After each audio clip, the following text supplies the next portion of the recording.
Greetings, Inquisitors. Welcome to the Holocron. This is the Week 87 update for the Darth Loquitur account. I update this account's progress every week, go through all the character upgrades, talk about plans for the future, and you can follow along. Please remember, hit that like button. That helps me and helps the channel. It's free, it's fun to do, and I gave you all a like saber to do it with. All right, let's get into it and see what happened in Week 87. So first thing, Dengar is very close, and you can see I've already closed out all of the right side materials for him. So he's like 2 pieces away from getting relic level when we did this update. So really close. Cara Dune, finally got her to 7 stars. That means the BAM journey is on. We have all the other characters to 7 stars. So we put some mods on her, get her going. Just some defensive stuff, a little bit of potency to get her started. Then we've got the Beskar, we've got the Mandalorian himself. So we work on his skills, work on getting him some mods. We've had that character unlocked for a while, relatively low gear, low levels. So now that we've got everything going, it's time to get that Mandalorian up and ready to do some fighting. Check out Grief Karga here, just make sure that he's got all the stuff that he can have. So we go in, we clear these initial waves. Of course, that's no problem. We get through the first scenes, we fight this Mudhorn, no problem. We fight the third battle, get the armor going, get that all cleared off. Then we make it through the 4th battle. Again, really no issue with any of this stuff, super easy.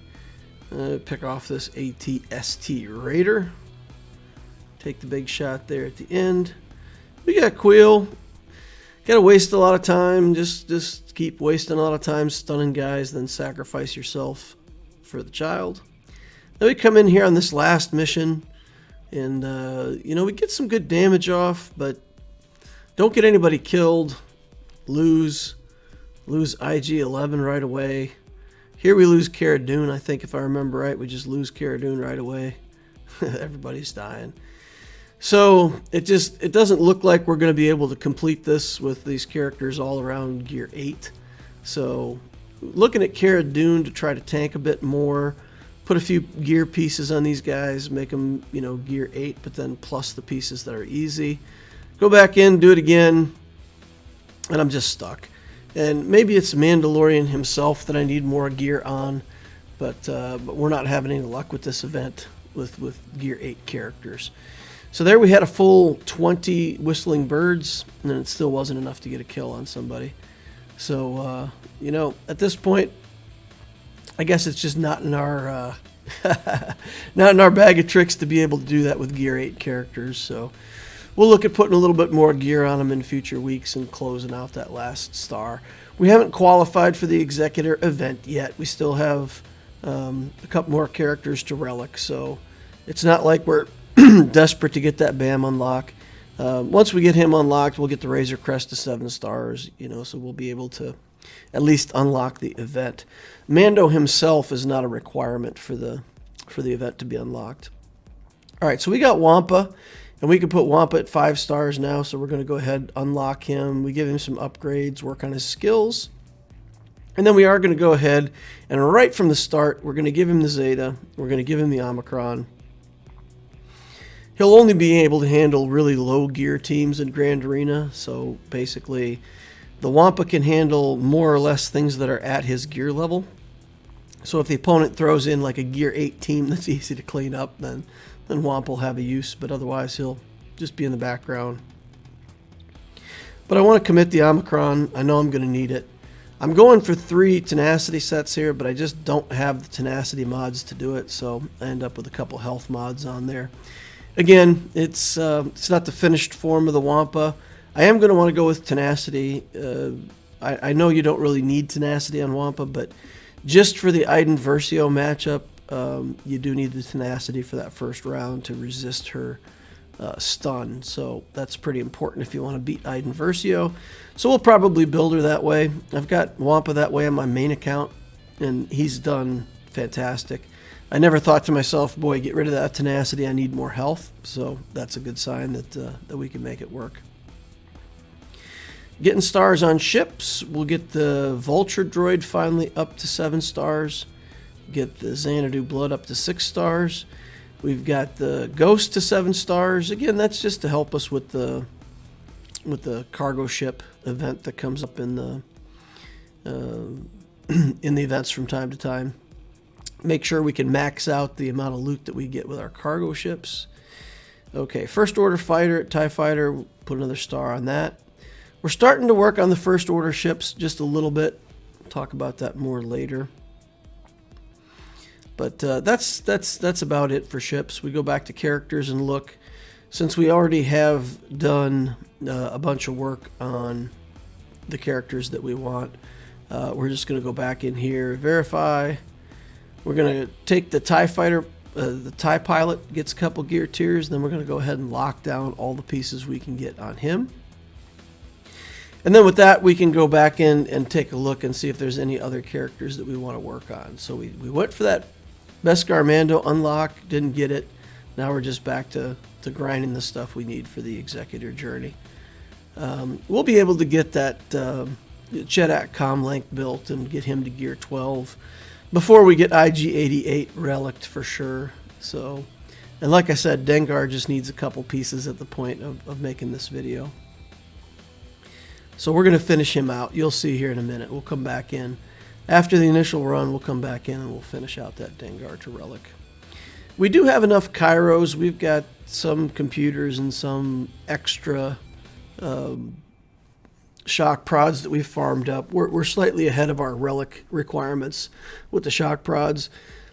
So I went ahead and committed that to Mara Jade. Again, it's 6 more speed for Mara Jade, and pretty much to have her with an effective Palpatine team, we just need that speed. So we locked down 2 sets of Kairos on her. And then here you see we do get that Dengar to his relic level before the Grand Arena lock-in for this week.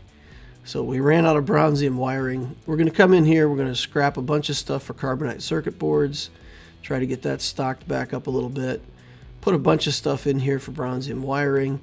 We'll put a bunch of stuff in here from the top end and get back out of here.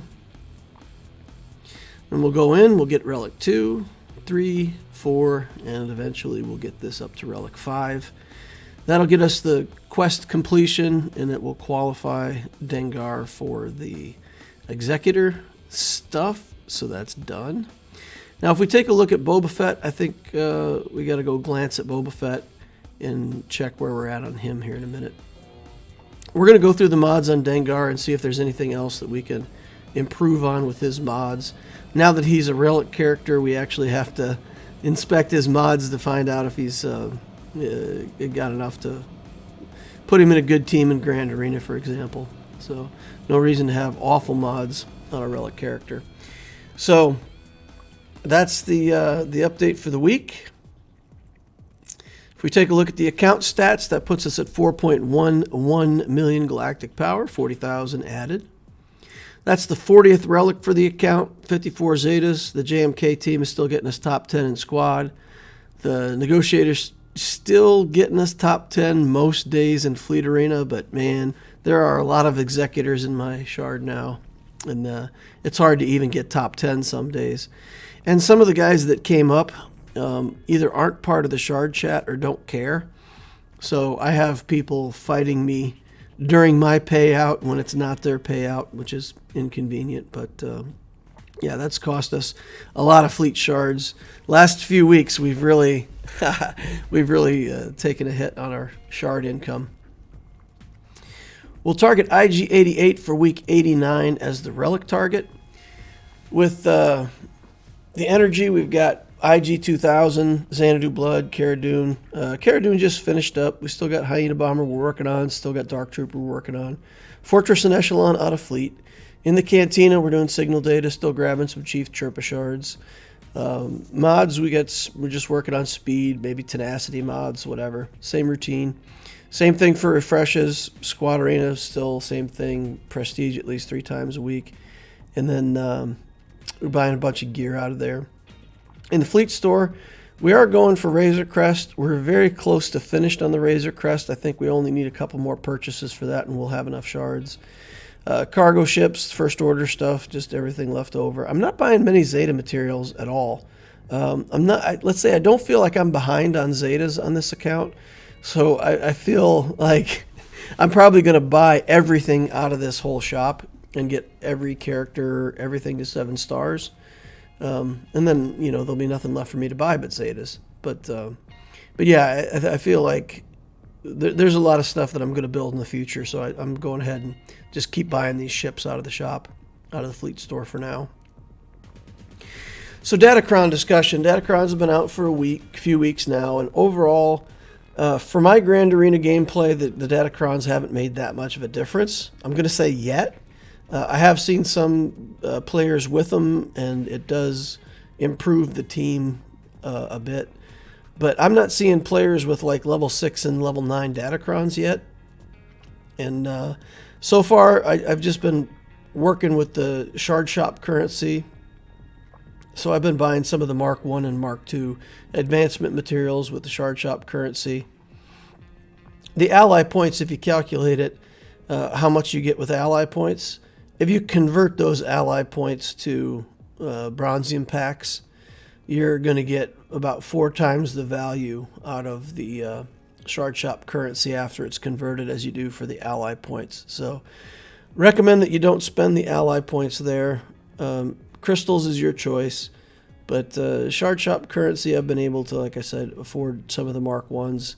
The shop refreshes, once a week or something like that, so you only get a couple purchases out of there. But I haven't really gone very hard for Datacrons.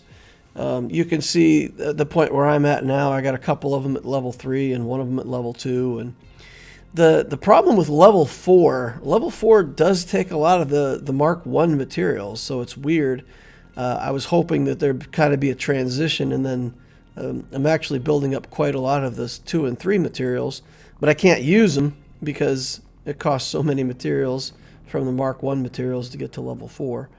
So unfortunately, this last round of Conquest, I really didn't have any time. Work it took a lot of my time, so maybe next time around we'll be able to farm more of this stuff. But I definitely have the feeling for now from Datacrons that I'll take what I can get. I'm not going to push a bunch of crystals and try to force the Datacrons. I'll just take what I get, maybe farm them out of Conquest a little bit more next time, and continue to spend that Shard Shop currency, especially for the Mark 1 stuff, to get them going. In terms of the Grand Arena matchups, I've seen, on the GA Center, I've watched the comments, and a lot of people are very frustrated with Datacrons. Some people dropped battles because they would have won the matchup, but the Datacrons are there, and they can't win the same matchup in the same way when the Datacrons are in place. So it's getting frustrating for some of the people at the top end of the game. So a little bit of brutal honesty from me here, at least from my point of view. I'm not saying this is right or wrong. I'm just saying, as I see it, it's now a system where we're forced into generically a 50% win rate. If there's 9 rounds in a season now, it's going to be a 5-4 record or a 4-5 record on average. And let's say you go in there and you spend a bunch on Datacrons. You might have a 9-0 season. You might just, spend a lot of money and resources and crystals on Datacrons and really take it over the top. But you're going to end up in the same spot anyway. You're just going to end up at a 5-4 record or a 4-5 record. And if you're already at Kyber 2, maybe you get into Kyber 1, but that's it. You move up one level, and you're not going to get to the top because you're already at your 4-5 record. So yeah, I mean, I don't see any motivation at all to spend on these Datacrons other than, reasonably, like I said, what you get. If you're in the top 100 players and you're actually fighting to try to be number 1 in Grand Arena altogether, then you have to spend money on Datacrons. It's at that level it becomes an awful feeling, because the difference between a 9 million account and a 9.5 million account is down to mods and gameplay. But now it's down to mods and gameplay and Datacrons. And if a couple people at the top are willing to drop a bunch of money and spend a bunch of crystals and just maximize their Datacrons, they are going to take a bunch of their teams over the top, and the next players coming up are not going to be able to compete with that. And I think there's a limit of 30 Datacrons. If you can Datacron 30 teams, that's pretty much your whole Grand Arena. It's crazy. It's absolutely bonkers what will be possible for someone who's willing to spend a lot. So yeah, that feels pretty bad at the top end. It really does become a spend mechanic where it's just whale to win, So I get that. For where I'm at in Kyber 2, it doesn't matter to me. I mean, I don't care. So it's a little bit of the who cares mentality. It's not going to affect my gameplay. If there's some people that are currently below me that are going to go past me because they spend on Datacrons, that's also fine with me. I don't care. It's not going to change my gameplay.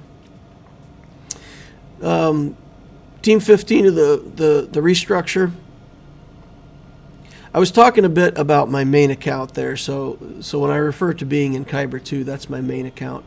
So I guess to bring it back down and make sure that you all understand, if that's the case with my main account at Kyber 2, then with the Loquitur account at Erodium 1, again, I just don't see the reason to push up. All right, so my first attempt to get Beskar Mando was unsuccessful. The characters are good. I don't mind gearing them up. I don't mind putting more gear on Cara Dune or on Mando, because we want Mando for the bounty hunter team anyway. So yeah. And I know somebody's going to write in the comments, well, you can complete it if you just get the right RNG. But man, I don't have 3 hours to try to get a completion. I messed around with it a little bit. It didn't work. I'll put more gear on the characters. Again, I'm going to want more gear on them anyway, and I won't get desperate unless I get close to the Executor event and still don't have it locked down. Then I'll get a little more ambitious and spend the time. Wampa's underway. Solo's incoming. I decided to take the relic on Dengar early. My original plan was for him for week 88, but I got him early, so again, the reason why I was planning to take 2 weeks was to farm up the Relic 8 for Boba Fett. So if I wouldn't have made it to Relic with Dengar, then I would have got him early next week, and then I would have been able to work on the R8 stuff. But it's okay. If the R8 thing for Boba Fett's the last thing I have to work on, I'm fine with that too. We'll get enough materials for that. And I don't know if I'll be ready for the next round the Executor comes up, but if I'm close, it'll be tempting. That's going to wrap up the update for week 87. So close it off here. Thank you all for watching. Remember to hit that like button if you didn't hit it on the way in. Hit it on the way out. Subscribe to the channel to watch more videos like this in the future if you want to. Join us on Discord. The link is in the description down below. The Loquitur Discord is it's fun. It's low key. There's a lot of cool people over there. Tons of people answering questions, asking questions, telling jokes, whatever. There's an Ask Loquitur channel where you can put your questions, and I'll try to respond to you in a timely manner and help you with, especially with account building stuff. Thank you all for watching, and I will see you in the next Holocron.